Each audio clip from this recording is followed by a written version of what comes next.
Hello साथियों, सभी को मेरा जय श्री श्याम, राधे राधे। एक बार फिर आप सभी का हमारे टीकेडी एजुकेशन के इस प्लेटफॉर्म पर हार्दिक स्वागत है। रेगुलर आपको जीएस की क्लास अच्छे तरीके से आपको मिली रही है साथियों, और आप सभी को पता है बहुत ही जल्दी अपनी एग्ज़ाम की डेट भी अनाउंस होने वाली है। यूपी पुलिस री एग्ज़ाम 2024 की साथियों बहुत ही जल्दी आप सभी को एक सरप्राइज़ के तौर पर बोर्ड की तरफ, भर्ती बोर्ड की तरफ से जल्दी डेट मिल सकती है। तो मेहनत को जो है दिन दुगनी और रात चौगनी करनी पड़ेगी साथियों। बिल्कुल लग के आपके एक सीट अपने नाम करानी है साथियों, बिल्कुल। तो चलते हैं साथियों अपने क्लास की तरफ। पहला क्वेश्चन आज हमारा रविंद्रनाथ टैगोर द्वारा लिखित गल गुच्छ का संग्रह है। जो रविंद्रनाथ टैगोर हैं, जिन्हें भारत का सबसे पहला 1913 में नोबेल पुरस्कार मिलता है साथियों, गीतांजलि पर, है ना, 1913 में। तो रविंद्रनाथ टैगोर द्वारा लिखित गल्प गुच्छ किसका संग्रह है? उनके भक्ति गीत का, अंग्रेजी शायरी का, लघु कथाओं का या कविता का? सभी भली भांति परिचित हैं रविंद्रनाथ टैगोर जी से। भारत का राष्ट्रगान लिखते हैं रविंद्रनाथ टैगोर, और साथ ही साथ बांग्लादेश का भी, अमार सोनार बांग्लो। तो भारत और बांग्लादेश का राष्ट्रगान तैयार करते हैं रविंद्रनाथ टैगोर जी। तो इनका गल्प गुच्छ आता है साथियों, एक जो संग्रह है, पूछा गया भक्ति गीत है, इसमें अंग्रेजी शायरी, लघु कथा या कविता। तो साथियों जो गल्प गुच्छ है इसमें किसका संग्रह मिलता है? लघु कथाओं का। ठीक है, रविंद्रनाथ टैगोर की जो लघु कथाएं किसमें मिलती है हमें? गल्प गुच्छ में। और साथियों इनकी जो लघु कथाएं हैं, लगभग इसमें कितनी कविता या पुस्तकें हैं इनकी? 95। इनकी जो संख्या है कितनी है? 95। रविंद्रनाथ टैगोर जिन्हें सबसे पहले क्या मिलता है? नोबेल पुरस्कार मिलता है साथियों वर्ष 1913 में। किसके ऊपर? गीतांजलि। ठीक है, जिसका अंग्रेजी अनुवाद W.B. ईट्स के द्वारा करा जाता है, उसके बाद इन्हें नोबेल मिलता है साथियों। ये हिंदी में लिखते हैं। उसके बाद W.B. ईट्स करके एक व्यक्ति हैं जो इसका रूपांतरण कौन सी लैंग्वेज में करते हैं? भाषा में करते हैं, अंग्रेजी भाषा में करते हैं। उसके बाद ये नोबेल पुरस्कार मिलता है। तो पाने वाले पहले भारतीय कौन है? हमारे रविंद्रनाथ टैगोर जी। और साथ ही साथियों इनके कुछ बहुत सारी पुस्तकें जो एग्जाम में पूछी जाती हैं, जैसे पोस्ट ऑफिस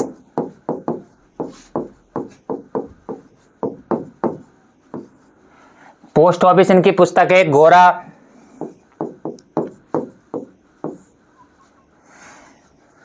रविंद्रनाथ टैगोर जी की पोस्ट ऑफिस कई बार पूछी गई है साथियों, और गोरा।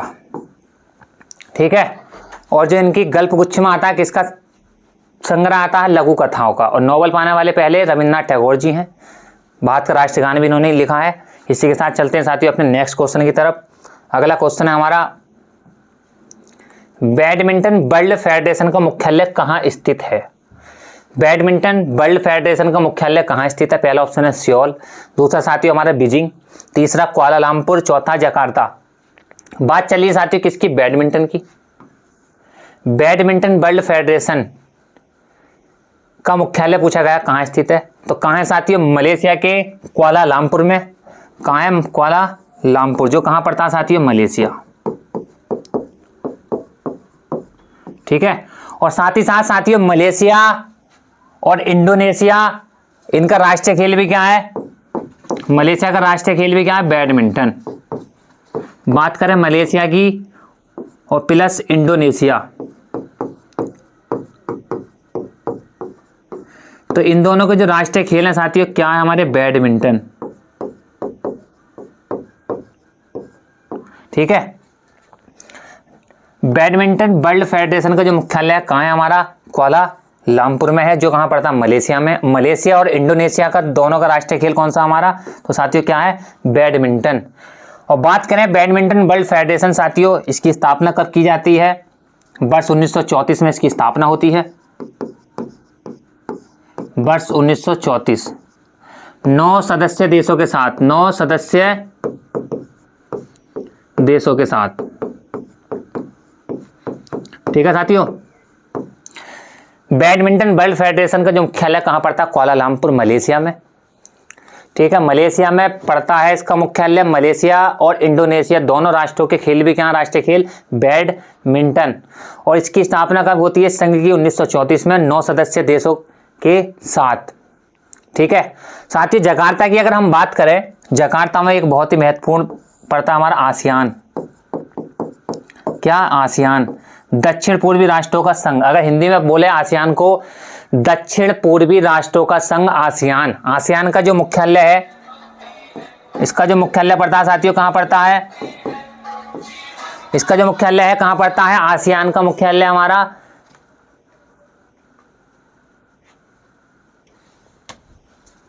Jakarta, Indonesia.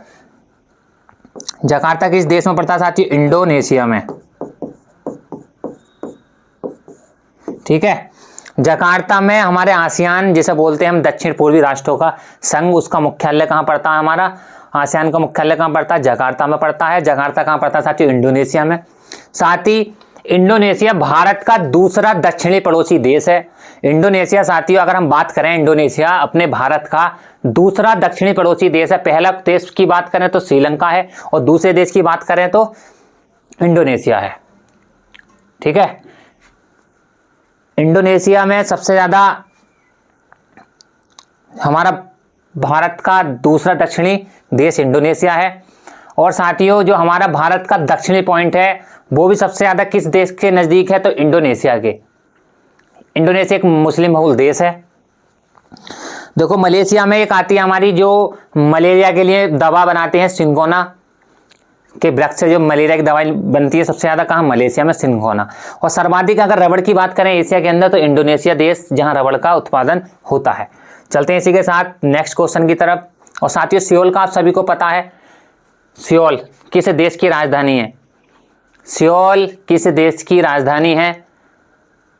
जिस देश की कंपनी सैमसंग भी है साथियों, माइक्रोमैक्स भी उसी देश की कंपनी है। तो कमेंट करके बताना, सियोल उत्तर कोरिया या दक्षिण कोरिया, किसकी राजधानी सियोल है? आगे चलते हैं नेक्स्ट क्वेश्चन की तरफ साथियों। अगला क्वेश्चन है हमारा, जब पृथ्वी सूर्य से दूर होती है उस स्थिति को निम्न में से किस नाम से जाना जाता है? क्या साथियों, जब अगर पृथ्वी सूर्य से दूर होगी तो उस स्थिति को क्या नाम दिया गया है? और जब सूर्य से पृथ्वी पास में होगी तब उस स्थिति को क्या नाम देते हैं? तो यहां पूछा हमसे, अगर पृथ्वी साथियों, ये हमारी अगर पृथ्वी सूर्य से अधिक दूर है तब इस स्थिति को क्या नाम देंगे, ये पूछा गया है। पहला ऑप्शन है उपसौर, बसंत विषुव, तीसरा हमारा अपसौर, चौथा शरद ऋतु विषुव। तो ये दो कंडीशन होती है साथियों, पृथ्वी अगर सूर्य से दूर हो तब कौन सी घटना होती है? अगर दूर है तो हमारे क्या घटना घटती है? अपसौर। उस घटना को या मूवमेंट को हम क्या बोलते हैं साथियों? उपसौर का नाम दिया गया है। अगर पृथ्वी सूर्य के नजदीक है तब उस स्थिति को हम बोलते हैं उपसौर। ठीक है, अगर पृथ्वी सूर्य से अधिक दूरी पर है तब उसे हम बोलते हैं उपसौर, अपसौर। और पृथ्वी सूर्य के पास है तो उसे बोलते हैं उपसौर। और साथ ही इनकी तिथि पूछी जाती है, उपसौर की घटना किस तारीख में होती है, अपसौर की घटना किस तारीख में होती है। देखो साथियों, जाहिर सी बात है, पृथ्वी अगर सूर्य से दूर है, अधिक दूरी पर है, तब उस घटना को अपसौर बोलते हैं। और पूछ लेता किस दिनांक को यह घटना घटित होती है, तो साथियों 4 जुलाई।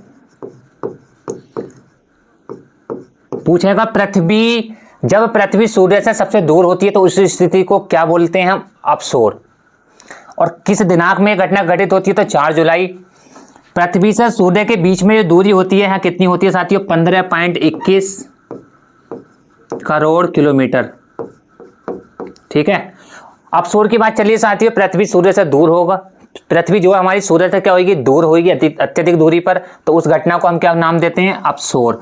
और दिनांक किस तारीख में घटना घटित होती है? 4 जुलाई को देखने मिलती है। और कितने किलोमीटर का अंतर होता है पृथ्वी और सूर्य के बीच में? तो 15.21 करोड़ किलोमीटर का। अब साथियों बात करें उपसौर की, तो पृथ्वी सूर्य के पास है तब उस घटना को क्या बोलते हैं हम? उपसौर। और साथियों ये घटना कब घटित होती है? 3 जनवरी। और यहां अगर दूरी की बात करें, इन दोनों की दूरी की बात, 14.70 करोड़ किलोमीटर। साथियों जितने भी सूर्य, जैसा अभी भारत का आदित्य एल्बम गया था यान सूर्य मिशन भारत का, जितने भी सूर्य मिशन होते हैं वो किस स्थिति में अत्यधिक अच्छे माने जाते हैं या अच्छा योगदान रहता है किस कौन सी इन दोनों की कंडीशन में। तो साथियों देखो, अगर पृथ्वी से हम सूर्य की तरफ अपना मिशन लॉन्च करेंगे, घूमने के बाद जाएगा तो यहाँ ज़्यादा दूरी तय करेगा, मतलब ईंधन ज़्यादा खपत में आएगी। अगर पृथ्वी पास में है सूर्य के तो यहाँ अगर भेजते हैं हम मिशन का कोई भी यान सूर्य पर, तब यहाँ क्या आएगा, खर्चा कम। तो सूर्य के मिशन के हिसाब से जो मानी गई है कंडीशन, सबसे अच्छी कंडीशन कौन सी हमारी, उपसोर। जब उपसोर के टाइमिंग पे हम जो है ज़्यादातर मिशन लॉन्च कर सकते हैं सूर्य में की जानकारी के लिए, ठीक है।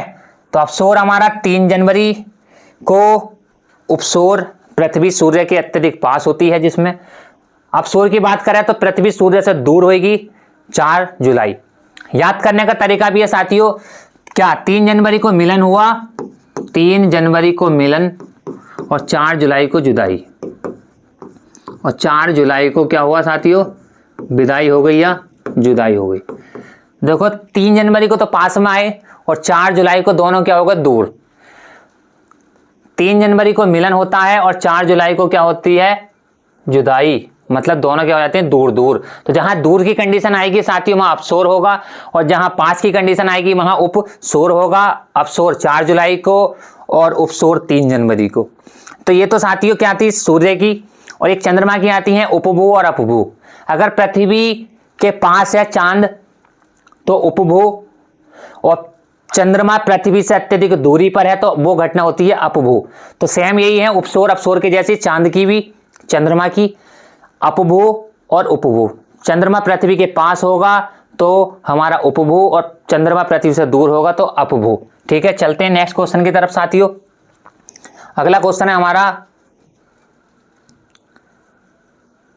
धुआंधार जलप्रपात का संबंध किस नदी से है। धुआंधार जलप्रपात का संबंध किस नदी से है।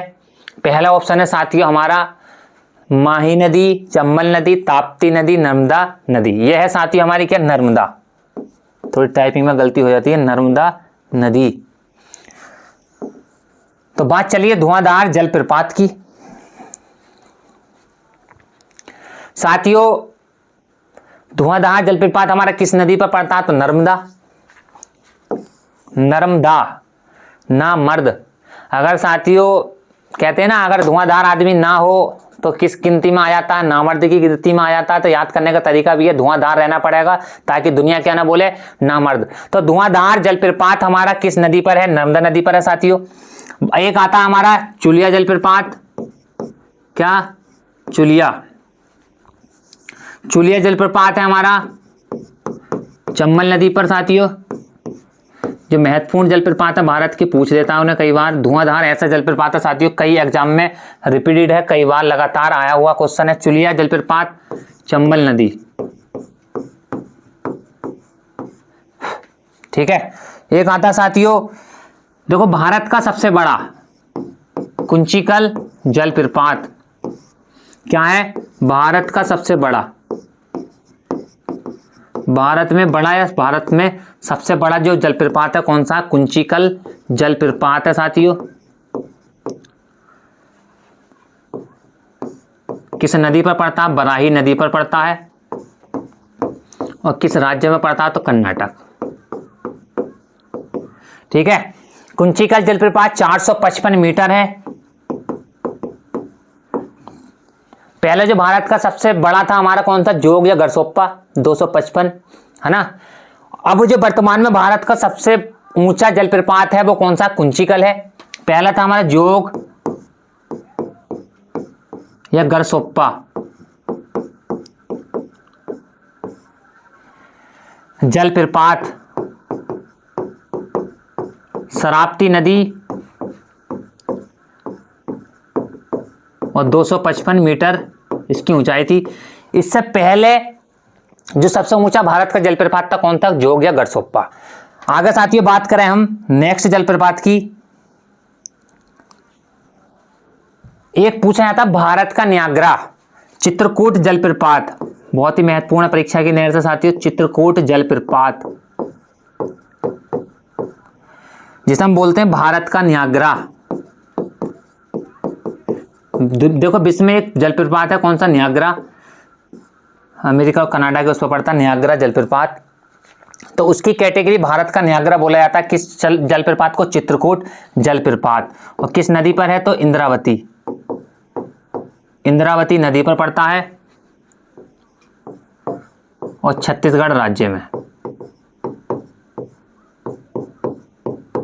ठीक है, भारत का न्यागरा बहुत ही महत्वपूर्ण है, पूछा जाता, कई बार पूछा गया। भारत का न्यागरा हम किस जलप्रपात को बोलते हैं साथियों? भारत का न्यागरा तो चित्रकूट जलप्रपात। और किस नदी पर है? इंद्रावती नदी, छत्तीसगढ़ के अंदर पड़ता है। चुलिया जलप्रपात कहाँ है हमारा? चंबल नदी, मध्य प्रदेश में है। भारत का सबसे बड़े जलप्रपात की बात करें तो कुंचिकल जलप्रपात, बराई नदी, कर्नाटक, 455 मीटर का। एक आता है बिहार जलप्रपात साथियों, किस नदी पर है? टोंस नदी पर है। एक आता है हमारा कौन सा? शिव समुद्रम जलप्रपात, कौन सा साथियों? शिव समुद्रम, शिव समुद्रम, शिव समुद्रम जलप्रपात किस नदी पर आता? कावेरी। शिव समुद्रम जलप्रपात किस नदी पर पड़ता साथियों? तो कावेरी नदी। ठीक है, तो धुआंधार याद रखना हमारा किस नदी पर पड़ता है? नर्मदा नदी पर साथियों, और मध्य प्रदेश। ठीक है, इसी के साथ चलते हैं नेक्स्ट क्वेश्चन की तरफ। अगला क्वेश्चन है साथियों हमारा, निम्नलिखित में से किस धातु के यौगिकों का उपयोग श्वेत श्याम फोटोग्राफी में किया जाता है? श्वेत श्याम का मतलब साथियों दोनों ब्लैक एंड व्हाइट, आप सभी ने देखा होगा ब्लैक एंड व्हाइट। श्वेत श्याम, श्वेत किसका होता है? काले का, श्वेत सफेद और श्याम काला। तो ब्लैक एंड व्हाइट फोटोग्राफी में किस धातु का प्रयोग या किस धातु के यौगिक का प्रयोग किया जाता है? पहला ऑप्शन हमारा Al एल्युमिनियम, Ag चांदी, Cu कॉपर और Au सोना। तो साथियों इनमें से बताना है कौन सी धातु के यौगिक हम फोटोग्राफी में एक ब्लैक एंड व्हाइट पिक्चर के लिए इस्तेमाल करते हैं। तो साथियों हमारा आंसर है इसमें Ag सिल्वर। किसका उपयोग करते हैं हम? किसके यौगिक का? सिल्वर। ठीक है, एक होता है सिल्वर ब्रोमाइड, है ना। सिल्वर ब्रोमाइड का जो प्रयोग होता है किसका? सिल्वर ब्रोमाइड का फोटोग्राफी के लिए होता है साथियों, खास तौर से सिल्वर ब्रोमाइड, है ना। तो यहाँ किसकी बात करी गई है? Black and white, black and white photography में जो हम किस धातु के यौगिकों का प्रयोग करते हैं फोटोग्राफी में साथियों? ब्लैक एंड व्हाइट में सिल्वर, Ag। ठीक है, सिल्वर के यौगिकों का प्रयोग करते हैं ब्लैक एंड व्हाइट फोटोग्राफी में, उसके यौगिकों का। चलते हैं नेक्स्ट क्वेश्चन की तरफ। अगला क्वेश्चन है हमारा, किस चट्टान को काटकर बनाई गई गुफाओं में 11 सिरों बोधिसत्व छवि चित्रित की गई हैं? किस चट्टान को काटकर बनाई गई गुफाओं में 11 सिरों बोधिसत्व छवि चित्रित की गई है? पहला है अजंता की गुफा, दूसरा एलोरा की गुफा, तीसरा कन्हेरी गुफा, चौथा कार्ले के चैत्य या कार्ले गुफा साथियों। तो जो बौद्ध छवि चित्रित की गई है किस 11 सिरों वाली किस गुफा के ऊपर अंकित है? तो इसका आंसर है हमारा साथियों कन्हेरी। कन्हेरी की गुफा पड़ती है कहाँ? हमारे महाराष्ट्र में। अजंता की गुफा भी कहाँ पड़ती है साथियों? महाराष्ट्र में। एलोरा की गुफा भी कहाँ पड़ती है? हमारी महाराष्ट्र में। ये तीनों जो पड़ने वाली है कहाँ पड़ती हैं? महाराष्ट्र में। लेकिन अजंता की गुफाओं का जो निर्माण है किसके द्वारा कराया गया? गुप्त शासकों के द्वारा साथियों। कुछ भी पूछ लेता है यहां से, गुप्त शासकों।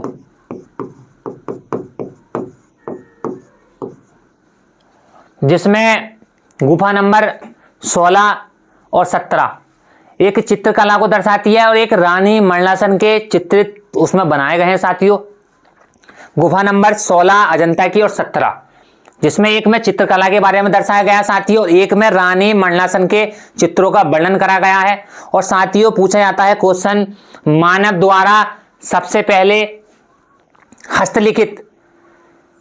हस्तलिखित या हस्त निर्मित द्वारा जो चित्र बनाए गए थे, किस गुफा पर इसके साक्ष्य मिलते हैं? मानव द्वारा सर्वप्रथम।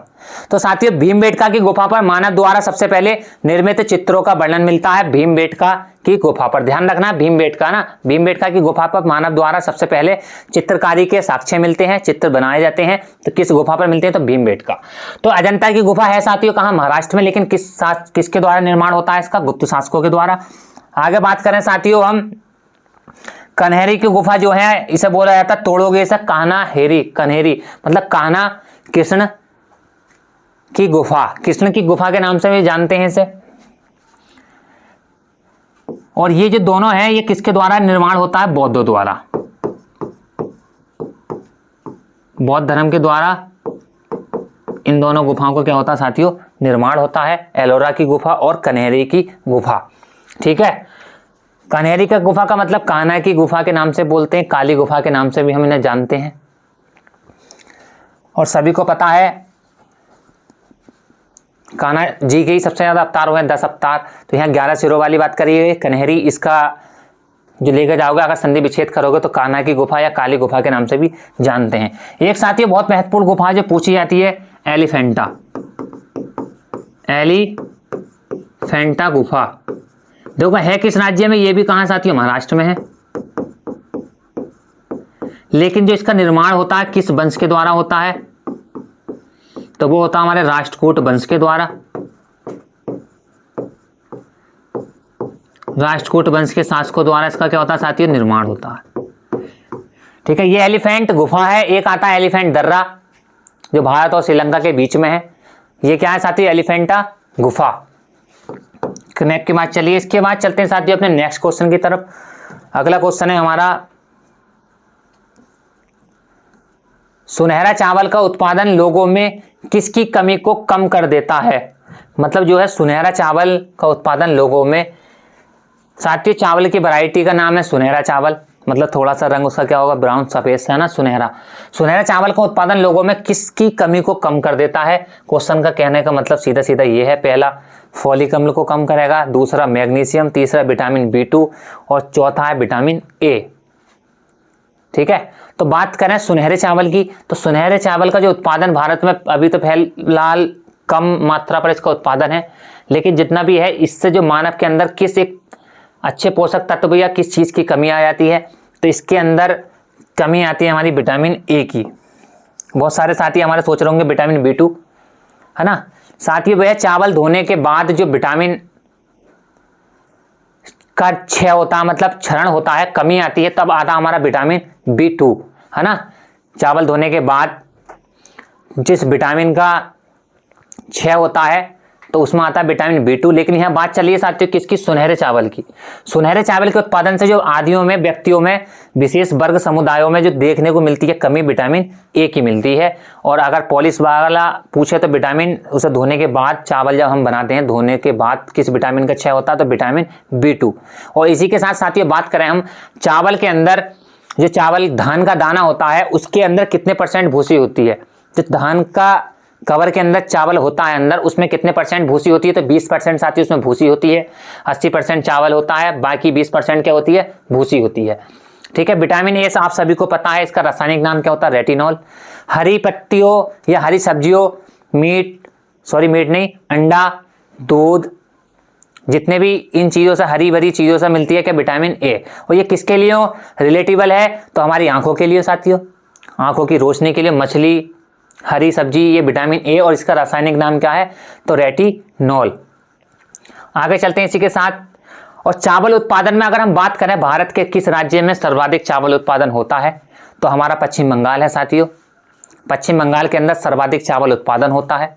और साथ ही आप अगर कभी जाओ विजिट करने पश्चिम बंगाल तो आप सभी को वहाँ एक विशेष मछली के आटे की ही रोटी खानी पड़ेगी साथियों। मछली के आटे की ज़्यादातर रोटी वहाँ खाने मिलती है पश्चिम बंगाल में।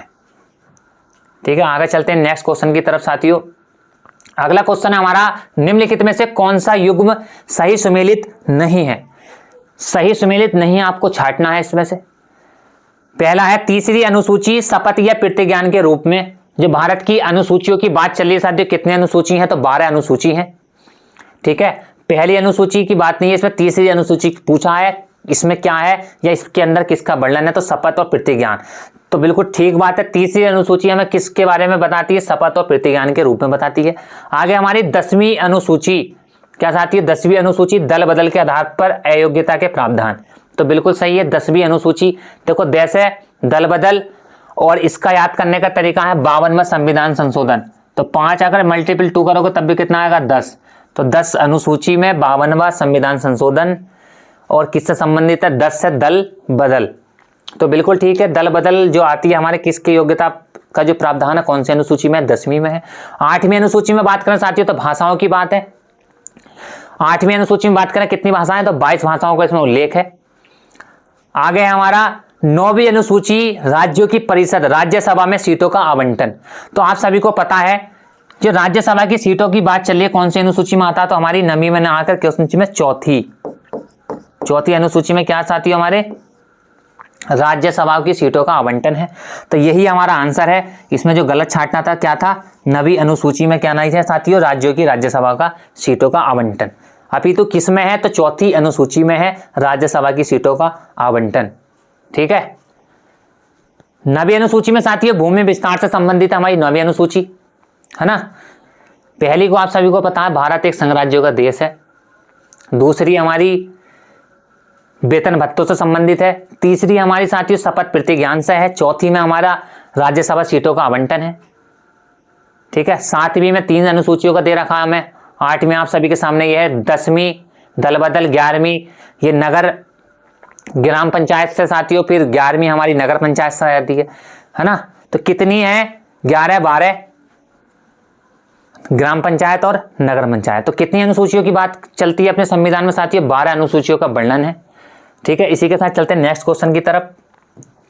देखो हर बार सीधा सीधा इनका रहा है, इस बार तो खैर एग्जाम में नहीं पूछा गया साथियों। यूपी भर्ती बोर्ड की तरफ से एक अनुसूची में से क्वेश्चन पूछा जाता है। विगत परीक्षाओं में आप जितने भी उठा के देखो प्रैक्टिस सेट, तो एक सूची या भाग 5 तक और अनुसूची चौथी पूछ लेता है, 7वीं, दूसरी और तीसरी, 1 से लेकर 4 तक महत्वपूर्ण, 5वीं, 6ठी, है ना, इनमें से पूछ लेता है, पूछा है हर बार प्रैक्टिस सेटों में। तो ये ना कि आप इस बार ना पूछा तो आगे ना पूछा, तो हमें पूरा कंप्लीट लेकर चलना है। चलते हैं नेक्स्ट क्वेश्चन की तरफ। अगला क्वेश्चन है साथियों हमारा, निम्नलिखित में से कौन सा मंदिर उत्तर प्रदेश में नहीं है। निम्नलिखित में से कौन सा मंदिर उत्तर प्रदेश में नहीं है। पहला है दशामेघ घाट मंदिर, दूसरा है अष्टभुजा मंदिर, तीसरा है भारत माता मंदिर, चौथा है हमारा मुक्तेश्वर मंदिर। तो साथियों बात करिए उत्तर प्रदेश में स्थित कौन सा मंदिर नहीं है, तो हमारा मुक्तेश्वर मंदिर उत्तर प्रदेश में नहीं पड़ता है, और बल्कि कहाँ पड़ता है, ये उड़ीसा। कहाँ पड़ता है साथियों, उड़ीसा में। ठीक है, मुक्तेश्वर मंदिर कहाँ है, हमारा उड़ीसा में पड़ता है। एक आता हमारा घुड़सई नार मंदिर, कौन सा साथियों, घुड़सई नार मंदिर।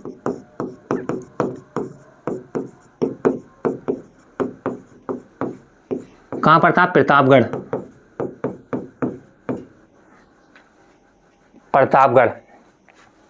प्रतापगढ़ वही प्रतापगढ़ जहां सर्वाधिक उत्तर प्रदेश में आंवला का उत्पादन होता है, वही प्रतापगढ़ है। घुड़सई नार मंदिर है साथियों। भारत माता मंदिर कहां पड़ता है, हमारे बनारस में पड़ता है। ठीक है, प्रेम मंदिर कहां पड़ता है साथियों, तो मथुरा में पड़ता है। प्रेम मंदिर हो गया, है ना, पागल बाबा का मंदिर हो गया, ये सब कहां पड़ते हैं, हमारे मथुरा। प्रेम मंदिर कहां पड़ता है, वृंदावन में। ठीक है, प्रेम मंदिर कहां पड़ता है साथियों, वृंदावन में, ये पूछा जा चुका है। भारत माता मंदिर कहां पड़ता है, हमारा बनारस में पड़ता है ना। एक आता नाग वासुकी मंदिर, नाग वासुकी मंदिर, ये कहां पड़ता हमारा, प्रयागराज। एक आता हमारा 10 अवतार मंदिर, ये गुप्त काल का बहुत ही महत्वपूर्ण है। 10 अवतार मंदिर कहां पड़ता है साथियों, ललितपुर में। एक आता हमारा क्या, भीतरी गांव, भीतरी गांव मंदिर। ये दोनों मंदिर किस काल के हैं, गुप्त काल के हैं। भीतरी गांव मंदिर कहां पड़ता है साथियों, हमारे कानपुर में। ठीक है, आगे चलते हैं नेक्स्ट क्वेश्चन की तरफ। अगला क्वेश्चन है साथियों हमारा, नेपाल का राष्ट्रीय खेल कौन सा है? पूछा गया नेपाल का राष्ट्रीय खेल कौन सा है। पहला ऑप्शन है कबड्डी, दूसरा वॉलीबॉल, तीसरा चिन लॉन, चौथा है तीरंदाजी। तो नेपाल, भारत का पड़ोसी देश नेपाल, नेपाल जो सीमा है सर्वाधिक किस राज्य के साथ लगाता है? तो अपने उत्तर प्रदेश के साथ लगाता है। 575 किलोमीटर कुल सीमा साझा करता है नेपाल उत्तर प्रदेश के साथ सर्वाधिक सीमा 7 प्लस। नेपाल एक कैसा देश है? हिंदू राष्ट्र देश है साथियों। तो इसके राष्ट्रीय खेल की बात करी गई है। इसका जो राष्ट्रीय खेल है क्या है? वॉलीबॉल। ठीक है, नेपाल का जो राष्ट्रीय खेल है क्या है साथियों? वॉलीबॉल है। और साथ ही अगर बात करें हम बांग्लादेश, तो बांग्लादेश का जो राष्ट्रीय खेल है क्या है? कबड्डी। और कबड्डी में प्लेयर की बात करें, कितने साथी सदस्य खेलते हैं? प्लेयर होते हैं तो 7।